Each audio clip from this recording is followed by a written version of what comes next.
Number one, put God first. Put God first in everything you do. Everything that you think you see in me, everything that I've accomplished, everything that you think I have, and I have a few things, everything that I have is by the grace of God. Understand that. It's a gift. 40 years ago, March 27th, 1975, it was 40 years ago, just this past March, I was flunking out of college. I had a 1.7 grade point average. I hope none of you can relate. I had a 1.7 grade point average. I was sitting in my mother's beauty shop. They still call it beauty shops now? What they call it now? Yeah, I was sitting in the beauty parlor. I was sitting in my mother's beauty parlor, and I'm looking in the mirror, and I see behind me this woman under the dryer. And every time she looked up, every time I looked up, she was looking at me, just looking me in the eye. And I didn't know who she was, and I said, she said, somebody give me a pen, give me a pencil, I have a prophecy. March 27, 1975, she said, boy, you are going to travel the world and speak to millions of people. Now, mind you, I was flunked out of college. I'm thinking about joining the army. I didn't know what I was going to do, and she's telling me I'm going to travel the world and speak to millions of people. Well, I have traveled the world, and I have spoke to millions of people. But that's not the most important thing, the success that I had. The most important thing is that what she taught me and what she told me that day has stayed with me since. I've been protected. I've been directed. I've been corrected. I've kept God in my life, and it's kept me humble. I didn't always stick with him, but he always stuck with me. So stick with him in everything you do. If you think you want to do what you think I've done, then do what I've done and stick with God. Number two, fail big. That's right. Fail big. Today's the beginning of the rest of your life, and it can be very frightening. It's a new world out there. It's a mean world out there, and you only live once. So do what you feel passionate about. Take chances professionally.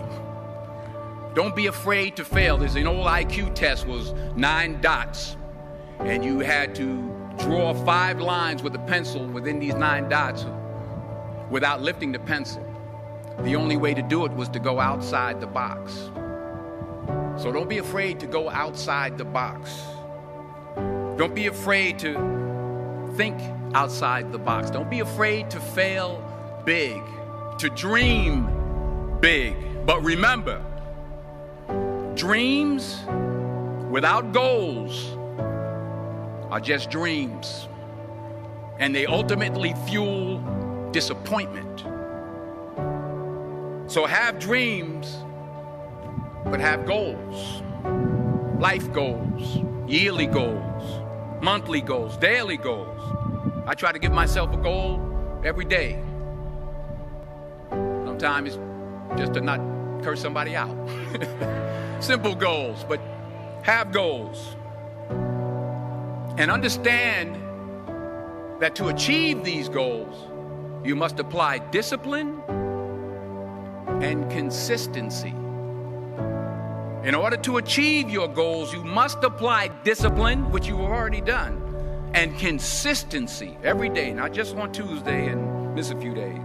You have to work at it every day. You have to plan every day. You've heard the saying, we don't plan to fail, we fail to plan. Hard work works. Working really hard is what successful people do. And in this text, tweet, twerk world that you've grown up in, remember, just because you're doing a lot more doesn't mean you're getting a lot more done. Remember that. Just because you're doing a lot more doesn't mean you're getting a lot more done. Don't confuse movement with progress. My mother told me, she said, yeah, because you can run in place all the time and never get anywhere. So continue to strive, continue to have goals, continue to progress. Number 3, you'll never see a U-Haul behind a hearse.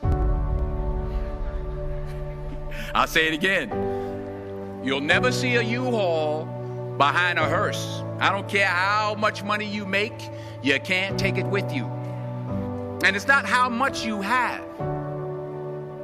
It's what you do with what you have. We all have different talents. Some of you will be doctors, some lawyers, some scientists, some educators, some nurses, some teachers. Yeah, okay.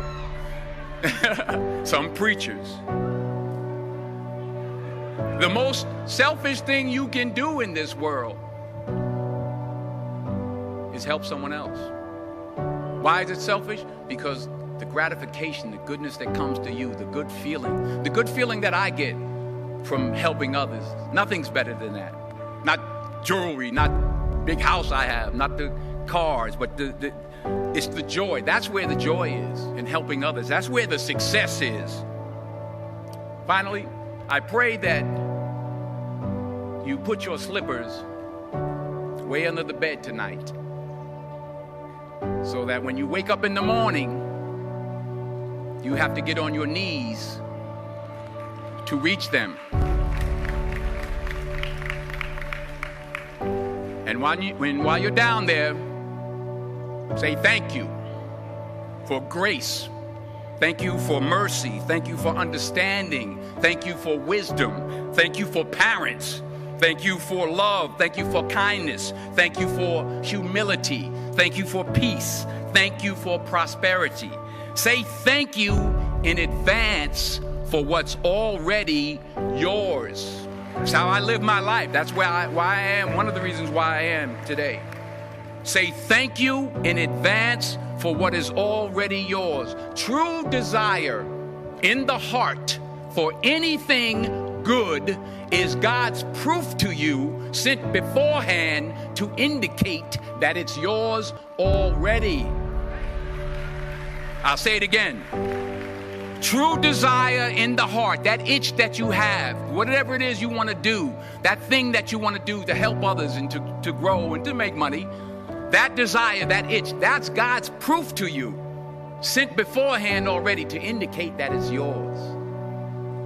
And anything you want good, you can have. So claim it.